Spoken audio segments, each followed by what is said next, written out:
Welcome back to the Deep Dive. Today, we are tackling a question that is simultaneously universal and completely mysterious. It's something I guarantee every single person listening has wondered about, usually while sitting in a very specific tiled room in their house, staring at the floor. But almost nobody actually knows the answer to. It's definitely the kind of question you Google late at night, isn't it? Oh, absolutely. But you probably delete the search history immediately after. You have to. We are asking, when does the food you just ate actually leave your body? Right. Because we've all had that sensation, right? You finish a massive meal, maybe a burger, maybe a big bowl of pasta, and, I don't know, 20 minutes later, you feel the urge. Yep. The feeling is very real. You run to the bathroom and think, well, that went right through me? Input minus output equals 20 minutes. It's a very common calculation people make in their heads. Exactly. It feels like a simple equation. But we have a stack of research here today, including some incredibly detailed medical studies from Korea and some fascinating physiological breakdowns from university hospitals that suggests our intuition is completely wrong. It is wildly wrong. I mean, it's not a math problem, it's a biological odyssey. A biological odyssey. I like that. And as we really dug into these sources, what we found is that the answer isn't just about time, it's about history. We found data showing that the speed of human digestion has fundamentally changed in just the last 30 years. That was the part that absolutely blew my mind. We aren't just digesting differently than we think we are. No. We're digesting differently than our parents did. We are. We're going to look at the mechanics of the gut, the actual stopwatch of digestion, if you will. But we're also going to look at two landmark studies from the Korean Journal of Gastroenterology, one from 1990 and one from 2000, that show just a dramatic shift in human physiology. A shift that usually takes thousands of years, happening in 10. But before we get to the time travel, we need to map the journey. Our mission today is to debunk this instant poop myth and map the precise timeline from the first bite to the final flush. Right. We need to set the stopwatch. So let's paint the picture for the listener. You've just sat down, you're hungry, you take a big bite of a sandwich, you chew, you swallow. The stopwatch starts. Now, what is the very first leg of this trip? So the first leg is the sprint. It's the esophagus. And I think this is where the first misconception really lies. Yeah. People tend to think the esophagus is just a chute, like a water slide where gravity does all the work. Right, it feels like you just drop the food and it falls straight into your stomach. Not at all. I mean, if I hung you upside down by your ankles, which I promise I won't do, and fed you that sandwich, it would still get to your stomach. Really, it would go up Yeah. against gravity. Yes, because the esophagus is muscular. It uses this wave-like motion called peristalsis. It literally squeezes the food down. It's a very active, aggressive process. It takes about 30 seconds for that food to travel from your mouth to the gates of the stomach. 30 seconds.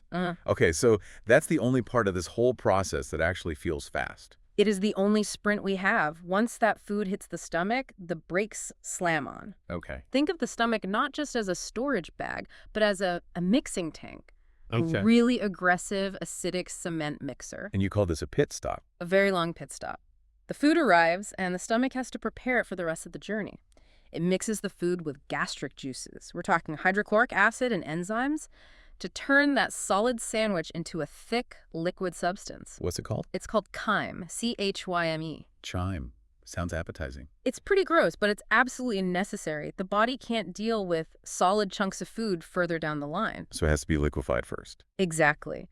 And this is where the chemistry really kicks in. We have this hormone mentioned in the research called gastrin. Gastrin. It sounds like a fuel additive you'd put in a race car. Fill it up with gastrin. In a way, it kind of is. Gastrin is like the foreman on the construction site. It triggers the release of the acid, it tells the pancreas to get its fluids ready, and it ramps up those muscle contractions to churn everything. Okay, so it's the manager. It's the manager. Now, here's the first major variable in our timeline. Depending on what you ate, that food is going to hang out in the stomach for anywhere from 2 to 6 hours. Hold on. 2 to 6 hours. Yes. So if I eat lunch at noon, by 4:00 p.m. or even 6 p.m. when I'm driving home from work, that sandwich is probably still sitting in my stomach. It is very likely still there, yes. or at least parts of it are being worked on. Why such a huge range? I mean, what takes 2 hours versus 6? It all comes down to complexity. If you just drank some water or ate a few simple crackers, the stomach breaks that down really fast. It's already mostly liquidy. It can pass through the gate at the bottom of the stomach pretty quickly. Makes sense. But if you ate a big steak dinner, something high in protein, high in fat, that is a very difficult job. The stomach has to churn that for hours and hours to break down those complex protein structures into something the intestine can handle. We'll definitely get into the specific tier list of foods later, but this already tells me that the instant feeling is completely impossible. Totally. If the food is sitting in the stomach for a minimum of 2 hours, maybe 4 on average, it hasn't even entered the intestine yet. Exactly. Physically, it cannot be the food you just ate. But let's say the stomach finally finishes its job, it's done churning, it starts releasing this liquid chyme into the next section. Which is? The small intestine. The small intestine. I always feel like the name is a bit of a marketing failure. How so? Because looking at the anatomy notes here, it's 5 to 6 meters long. It's enormous. That's roughly the length of a large van or a small bus, just coiled up inside your abdomen. Why on earth do we call it small? It's purely about the diameter of the tube, not the length. It's a much narrower tube than the large intestine. Ah, okay. That makes more sense. But this 5 to 6 meter stretch is where the actual eating happens for your body. Up until now, we've just been smashing the food. Now we're absorbing it. This is where the nutrients actually cross the border from the food into your blood. Correct. The walls of the small intestine are lined with these tiny finger-like protrusions called villi. Villi. Yeah. If you looked at it under a microscope, it would look like a shag carpet. Okay. Their job is to create a massive surface area to grab every last vitamin, mineral, carbohydrate, and fat molecule and pull it into your bloodstream. So how long are we running this marathon? We've already spent up to 6 hours in the stomach. This thing is 6 meters long. Generally, the food or time will spend another 4 to 8 hours in the small intestine. 4 to 8 hours. So we are accumulating some serious time here. We're looking at potentially 12 to 14 hours just to get through the small part. In many cases, yes. But I do want to point out a fascinating discrepancy in the data here, which I think is important. Okay. One of our sources, a study on healthy Koreans from the year 2000, used a very specific method called a lactulose breath test to measure small bowel transit time. A breath test. Yeah. How does breathing tell you where food is in your gut? Do you, smell the food? No, it's much more clever than that. What they do is they have you ingest a specific sugar solution called lactulose. Okay. Now, humans can't digest it, so it travels all the way through your stomach and your small intestine completely untouched. Right. But, and here's the key, when it finally hits the colon, the bacteria that live there can eat it. The bacteria love it. They love it. And when those bacteria eat the sugar, they produce hydrogen gas as a byproduct. Hydrogen. That gas gets absorbed into your blood, it goes to your lungs, and then you exhale it. So the researchers just watch the clock. I see. You drink the sugar, and they just wait until their sensors detect hydrogen in your breath. That moment marks the exact arrival of the liquid at the colon. That is incredibly smart. It's like sending a little beacon down the river and waiting for it to ping when it hits the next town. It's a perfect analogy. So what did the breath test say? How long did it take? Well, in that 2000 study, the mean time was actually quite fast, about 89.4 minutes. So roughly an hour and a half to get through the small intestine. Whoa, wait, you just said 4 to 8 hours. Now we have 90 minutes. That is a huge difference. It is, and it really highlights a couple of things. First, how much individual variability there is, and second, the difference between a liquid sugar solution, which moves fast, and a solid meal, which moves much more slowly. So the breath test is measuring the front runner. Exactly. The breath test measures the head of the meal, the very fastest part to get through. The 4 to 8 hours refers to the time it takes for the bulk of the food to be fully processed and absorbed. That makes a lot more sense. Liquids find the fast lane. The solids are stuck in traffic. Precisely. Yeah. But even if we take that fast estimate, let's just do a quick time check. We have 30 seconds in the throat. Let's be generous and say 3 hours in the stomach. Then another, say, 2 hours in the small intestine. Okay, so we're at about 5.5 hours post-meal. At a minimum, and we still haven't reached the end of the line. We haven't even reached the main event for our input minus output equation. Not even close. Yeah. We are just now entering section 2, the large intestine, or, as it's more commonly known, the colon. The colon. This is the part I'm most curious about because this is where all the residue ends up. What is the colon actually doing? We've already taken all the good stuff, all the nutrients out in the small intestine. Is it just a trash chute to the exit? Not at all. It's a reclamation plant, a very important one. Okay. The colon is about 1.5 meters long, so much shorter than the small intestine, and its primary job is water management. Water management. Yeah. When the food material, the chyme, enters the colon, it's a liquid slurry. It's still very, very watery. If you passed it right then, it would be severe diarrhea. Okay, so the colon has to dry it out. Right. It slowly sucks the water back out of the waste and into the body to keep you hydrated. It's a vital function. As the water leaves, the waste gets firmer and drier, eventually becoming formed stool. And how long does that drying process take? This has to be the end of the line. This is where the timeline stretches out massively. The material usually spends about 10 to 20 hours just in the large intestine. 10 to 20 hours. It's a slow, slow process. The colon is not in a rush at all. It carefully extracts that moisture. So if we pull up the calculator now, from the fork hitting my mouth to the final flush, what is the total transit time? What's the number? If you look at the general consensus across all our sources, including the medical advice from places like Ewha Women's University and Samsung Medical Center, the absolute shortest total time is roughly 16 hours. 16. But that is for someone with a very, very fast system. The longest can be up to 72 hours. That's 3 full days. 3 days. Yes, but the average for a healthy person is usually somewhere in the range of 24 to 30 hours. 24 to 30 hours. Okay, let's just sit with that for a second, because this completely busts the myth we started the show with. Shatters it. If I eat a burger and 20 minutes later I feel that urge to go to the bathroom, Yeah. it is physiologically impossible for it to be that burger. Completely impossible. I mean, unless you have a severe illness like cholera, food cannot physically travel through 8 meters of intestines in 20 minutes. The physics just don't work. It can't happen. So why do we feel that urge? The sensation is absolutely real. You eat and suddenly you have to go. It feels like the new food is pushing the old food out. And in a way it is, but it's not by physical pushing. It's a signal. It's a reflex called the gastrocolic reflex. The gastrocolic reflex. Okay, break that down for me. Think of it like an inventory management system for your body. When new food hits your stomach and physically stretches the stomach lining, Right. the stomach sends a hormonal and a neural signal all the way down the line to the colon. It sends a text message. It basically sends a text. It texts the colon saying, hey, we have new inventory coming in up here. You need to clear some shelf space for tomorrow. Ah, I see. It's an advance warning. Exactly. So the colon wakes up. It starts contracting to move the existing waste, which is from yesterday's lunch or even the day before that, down towards the exit to make room. You know, I love the analogy that was mentioned in one of the sources. It's like a conveyor belt. Yes. You put a new box on the start of the belt.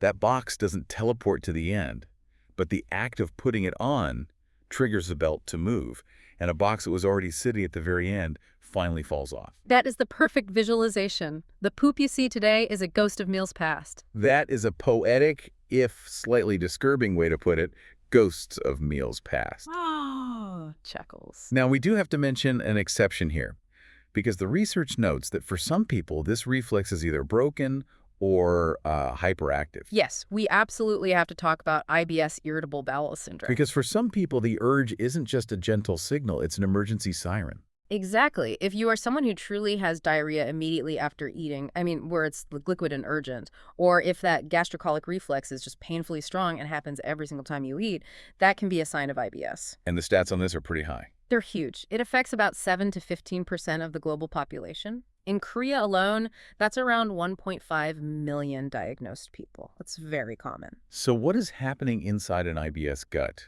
Is the stopwatch just completely broken? In a sense, the motility is compromised. The nerves in the gut wall are often hypersensitive.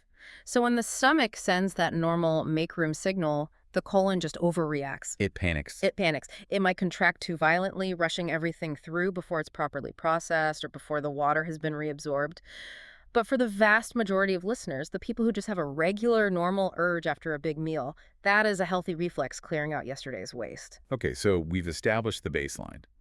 24 to 30 hours is the standard speed of life for our gut. But clearly, not everything moves at the same speed. I mean, common sense tells me a smoothie is going to move a lot faster than a brick of cheese. Absolutely. We can actually create a kind of digestion tier list based on the sources. The composition of the food you eat acts like a speed limit sign for your stomach. Let's run through the tier list. Yeah. Fastest to slowest. What's at the top? What's number one? Number one, the champion is water. Water essentially cheats. It doesn't need digesting in the traditional sense. Right, it's just water. It passes through the stomach in about 10 to 30 minutes. It basically just shoots right through to the intestines where it can be absorbed. Okay, next tier down. Next is fruit and nuts, but mostly fruit. Because it's high in water content and simple sugars, it leaves the stomach in about 30 minutes to an hour. Pretty quick. And then we start getting into the heavier stuff, the carbs. Right. Now we're talking about grains, carbohydrates, things like rice, bread, pasta. These usually take about 2 to 3 hours to clear the stomach. They require a lot more enzymatic breakdown. Okay, what about vegetables? I would have thought veggies were faster than carbs because they feel lighter. You'd think so, but you have to remember fiber. Fiber is tough. Yeah. It's structurally complex. It requires more mechanical breakdown in the stomach. So vegetables usually take about 3 to 4 hours in that stomach and small intestine phase. Okay, and the heavyweight champion, the slowest of the slow. That would be proteins and fats, meat and fish. Yeah. If you eat a really fatty steak, that can sit in your stomach for 7 to 8 hours. 8 hours, just in the stomach. Just in the stomach, yes. Oh. Fat is unique. It actually triggers a specific hormonal signal that tells the stomach to slow down its emptying. It puts the brakes on itself. It does. It's sometimes called the ileal brake. The body knows that fat is very energy dense and takes a long time to absorb properly in the small intestine, so it wisely trickles it out very slowly so the system doesn't get overwhelmed. That perfectly explains the meat sweats, or that heavy brick in the stomach feeling after a big BBQ. It does. Your stomach is literally holding onto that food for a full workday. It is. And this connects directly to a really important health warning that came from the IMBC source we looked at. Because different foods digest at different speeds, pacing your meal matters. But even more importantly, the speed at which you eat the meal matters. I saw this stat. This is incredible. They found that eating a full meal in just 5 to 10 minutes increases the risk of gastritis. That's inflammation of the stomach, by 1.9 times. They're almost double the risk. It's a huge increase. Why? Is it just because you're overfilling the tank too quickly? That's part of it, but it's mostly because you aren't chewing enough. Digestion doesn't start in the stomach, it starts in the mouth. With saliva. Saliva has enzymes, and your teeth are mechanical pressures. If you bolt your food, just swallow it down in 5 minutes, you are sending large solid chunks down to your stomach. So the stomach has to do the teeth's job. Exactly. The stomach has to work overtime, producing more acid and churning much harder and longer to break down those chunks that your teeth should have handled. It puts the organ under immense mechanical stress. So chew your food, people. Hmm? My mom was right. That's the takeaway there. She was. But there's another factor that acts as a massive speed bump, and I think this one affects almost everyone listening, and that's stress. The silent stopper. It's huge. We talk about stress affecting our hearts or our sleep, but the research suggests it just wreaks havoc on digestion. How does that mechanism actually work? To understand this, you really have to look at our evolutionary history. When you are stressed, and it doesn't matter if it's a tiger chasing you or an urgent deadline at work, your body interprets that as a survival threat. Okay. It enters fight or flight mode. Sympathetic nervous system kicks in. Right. Now, if a tiger is chasing you, does your body care about properly digesting that blueberry muffin you just ate? No. It cares about running away from the tiger. Exactly. Energy is a finite resource, so the body makes a decision. It shunts blood away from the digestive system, the stomach and intestines, and sends it to your muscles and your heart. So the whole digestive process just stops. It literally stalls. The secretion stop. The bile from your liver, the pancreatic fluids, they shut down. The stomach muscles stop churning. The food just sits there, completely stagnant. That explains that rock in the stomach feeling when you're anxious or nervous about something. It's literally undigested food just sitting there because the factory shut down for an emergency. And it creates a vicious cycle because when food sits stagnant like that, it starts to ferment. You get gas, you get bloating, you get indigestion. Plus, stress is incredibly dehydrating. Right. I noticed a stat here about water usage that just blew my mind. I had no idea the numbers were this high. Yes, this was wild. The body uses 8 liters of water a day just for digestive fluids. 8 liters. That's between your saliva, your gastric juice, bile, pancreatic fluid. Your body is constantly producing and then reabsorbing this massive amount of liquid just to process food. Wow. If you are stressed and you're also dehydrated, that whole system just collapses. The food becomes a dry, sticky mass that simply won't move. Which leads directly to constipation. Exactly. Yeah. Hydration isn't just for your skin or for energy, it's the lubricant for your entire internal engine. It's amazing how interconnected it all is. But speaking of constipation and speed, this brings us to what I think is the most fascinating part of our research stack. I agree. We have a direct comparison of two studies done on healthy Koreans, one in 1990 and one just 10 years later in 2000. And the difference in the results tells a huge story about modern life. This is a classic example of how epidemiology can reveal things that a single doctor visit just can't. So let's look at the 1990 benchmark study first. This was conducted by Wonkwang University. And the methodology is pretty cool. They use something called SITS marks. Can you explain what those are? Sure. A SIT-SMART capsule is basically a pill that contains 20 small radiopaque rings. Radiopaque. It just means they show up clearly on an X-ray. You swallow the capsule, the gelatin melts in your stomach, and these 20 little rings start to travel through your system just like food would. Okay. Then the researchers take X-rays on different days to see how many rings are left inside you and, more importantly, exactly where they are in the colon. It's a very precise way to measure transit time without being too invasive. It's like putting 20 little GPS trackers in the river and watching them move. What did they find back in 1990? In 1990, the total colonic transit time for these healthy Koreans was extremely fast. The average was approximately 10.6 hours. 10.6 hours. Yeah. But earlier we said the modern average is 24 to 30. Exactly. And at that time, in 1990, Western studies from the US and Europe were reporting average transit times of 30 to 60 hours. So the Korean digestive system in 1990 was moving 3, maybe even 4 times faster than the Western digestive system. It was a massive difference. And I have to assume this isn't genetic. This is purely based on diet. It's almost entirely diet. The traditional Korean diet in 1990 was still very high in grains, all sorts of vegetables, and fermented foods like kimchi. It was a fundamentally high-fiber diet. Okay, so let's fast forward 10 years. Study number 2. The year is 2000. Samsung Medical Center does a similar study on 30 people. What happens? The results were, frankly, shocking. In just 10 years, the average colonic transit time slowed drastically to 35.7 hours. Whoa. It went from 10 hours to almost 36 hours. It more than tripled. It tripled in a single decade. It effectively slowed down and caught up to the slow Western transit times that had been reported for years. That's incredible. I mean, usually biological change of that magnitude take generations, thousands of years. This happened in 10. What changed so quickly in the country? The economy boomed, convenience arrived, and the diet westernized at a rapid pace. The researchers were able to analyze the fiber intake specifically. What did they find? In 1969, the data shows the average fiber intake in Korea was about 24.4 grams per day.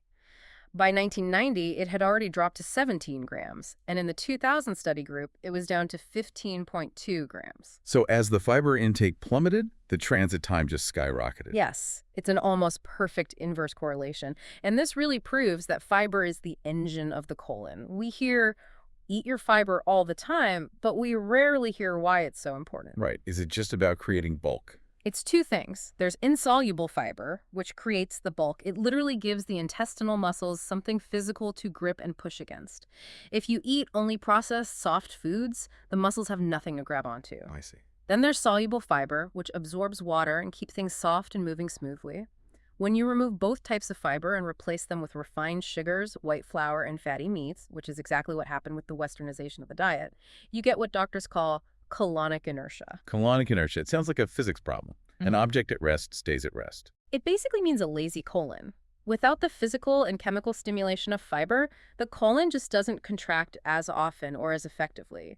The food hangs around for longer, it gets drier and harder, and everything slows down. And there was a really interesting note about gender differences in these studies too, right? Because I know there's a common stereotype about this. Yes. In the Western medical literature, it's almost taken as a given that women have slower digestion than men, often significantly slower. Yeah. And it's usually attributed to hormonal differences, like the effects of progesterone. But what did the Korean data show? Well, in the 1990 study, when everyone's diet was high fiber, there was no significant difference at all between men and women. They were both fast. Really? No difference? None that was statistically significant. And get this, in the 2000 study, after the diet had changed, women actually had a slightly faster transit time, 30.6 hours, compared to the men who were at 40.8 hours. Wow.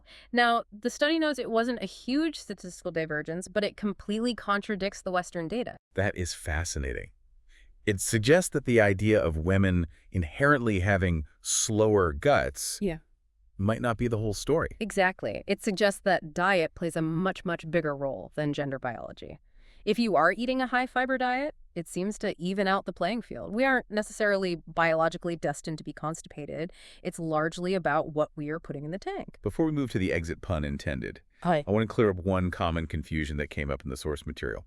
It seems really basic, but I think a lot of people get confused about the liquid versus the solid exit. Mm-hmm. When I drink water, does that just turn into pee and the food turns into poop? Or do they mix somewhere along the way? It's a great question because they do mix initially, but they have very different exit strategies. Okay. When you eat and drink, everything gets mixed into that gastric soup, that chyme in the stomach we talked about. But as it moves through the small intestine, especially the large intestine, water is absorbed out of the gut and directly into the bloodstream. So the water crosses the border into the body. Right. It leaves the digestive tract and enters your blood circulation. From there, the blood is constantly being filtered by your kidneys. The kidneys are the cleaning station. They're the cleaning station. They remove excess water and waste products like urea from the blood, and they send that liquid down to the bladder to be stored as urine. So urine is basically filtered blood water. Essentially, yes. And that process is very fast. The water you drink can be processed into urine in as little as 30 minutes to 2 hours. Whereas stool is what stays in the tube the whole time. Correct. Stool is the leftover, undigested stuff. The fiber, the bacteria, and a little bit of water that wasn't absorbed. And that's what takes the 24-plus hours we've been discussing. But they can still affect each other, right? I saw a note about constipation causing bladder issues, which seems strange. They absolutely can. You have to remember your internal anatomy. The rectum, which is the final part of the colon, and the bladder are next-door neighbors. Okay. They live in a very cramped apartment complex called the pelvis. It's tight quarters down there. Very tight.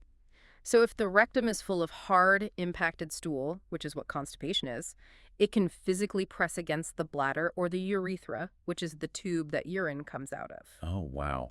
So being constipated can actually make it hard to pee. Yes, it can cause something called voiding dysfunction. It can make you feel like you have to pee constantly because of the pressure, or it can make it physically difficult to fully empty your bladder because the urethra is being squished. That's incredible. It's especially common in children and the elderly, but it definitely happens to adults too. If you're having strange bladder issues, sometimes the fix is actually treating the constipation next door. That brings us to our final section, the exit. Health and hygiene. We've talked a lot about timing, but what defines healthy here? Because if I don't go every single day, am I in trouble? Not necessarily. People get very anxious about the once-a-day rule. The medical definition of constipation is usually having fewer than 3 bowel movements a week. Okay, so there's a pretty wide range of normal. There is a range. However, it's interesting that the 2000 study showed the most common healthy habit, about 60% of their subjects, was indeed once every 24 hours. So regularity is good. But consistency matters more than the clock. And hygiene matters more than people think. Oh, absolutely. We have to talk about bacteria. Yes, the E. coli connection. Yep. This was an eye-opener. Stool is heavily bacterial. A huge portion of stool mass is actually just live and dead bacteria from your gut. Yeah. One of the most common residents is E. coli. Right. Now, E. coli is totally fine and even helpful when it stays in the colon, that's its home. But it is terrible if it gets into the urinary tract. And that's what causes cystitis or bladder infections. It's the primary cause, and this is why the sources really emphasize the wiping direction, always front to back. It sounds like something you just tell a toddler, but anatomically, especially for women, the urethra is very close to the anus. So it's easy to transfer. Very easy. If you wipe back to front, you are essentially dragging a colony of E. coli from the slow lane, the anus, right into the fast lane, the urethra. That is a vivid and frankly terrifying image, dragging bacteria into the fast lane. But it makes perfect sense. Mm-hmm. And speaking of bacteria, we have to mention gas, because that's part of the exit strategy for a lot of people too, what actually creates the gas. Gas is simply the byproduct of fermentation. Remember we said that we can't digest fiber? Right, our bodies can't break it down. But the trillions of bacteria living in our large intestine can. They eat it. They ferment those carbohydrates, which creates gas. That's the flatulence. They also putrefy proteins that make it down there, which is what often creates the smell. Putrefy proteins. That sounds lovely. Chuckles. Uh, It's chemistry, but it's actually a sign that your gut bacteria are alive and working. If you never had any gas, you probably wouldn't have a very healthy or functioning microbiome. So a little gas is actually a sign of a healthy engine. So let's recap our mission today. We wanted to find the timeline. What are the big takeaways for everyone listening? Takeaway one, it takes a long time, 24 to 30 hours on average. If you think you're pooping out your lunch 20 minutes later, you're wrong. That's the gastrocolic reflex moving yesterday's inventory to make room for today's. Takeaway 2, the machinery is incredibly complex. Your stomach is a rigorous mixer, your small intestine is a high-speed nutrient absorber, but the colon is the slow, patient dryer. And takeaway 3, which I think is the most important. We have slowed down. The Korean studies show a tripling of transit time from 1990 to 2000. We went from a 10-hour race car to a 35-hour minivan. And that slowdown is almost purely due to the massive drop in dietary fiber. Precisely. And that slowing down has real health consequences, everything from constipation to an increased risk of long-term colon issues. Which brings me to a final thought I want to leave everyone with today. Okay. We live in a world that is completely obsessed with speed. We have 5G internet, we have same-day delivery, we have fast food, we swipe through videos in seconds. We get annoyed if a web page takes 2 seconds to load. It's the age of instant gratification. We want everything right now. Exactly. But here's the profound irony. As our external life has sped up, with faster convenience, faster food, our internal biological life has slowed down dramatically. We are processing that fast food 3 times slower than our parents' generation did. That's a fascinating disconnect. The faster the world gets, the slower our insides become. So my question is this. If our digestion slowed by 300% in just one generation, what happens next? In the 20 years of ultra-processed, low-fiber diets, are we destined to become a slow-motion species on the inside? Are we going to be walking around with 72-hour or even 96-hour transit times as the new normal? And what does that do to our long-term health? That's a question worth asking before you order that next meal. Something to chew on. Slowly, please. Thanks for joining us on The Deep Dive. We'll see you next time. Stay healthy.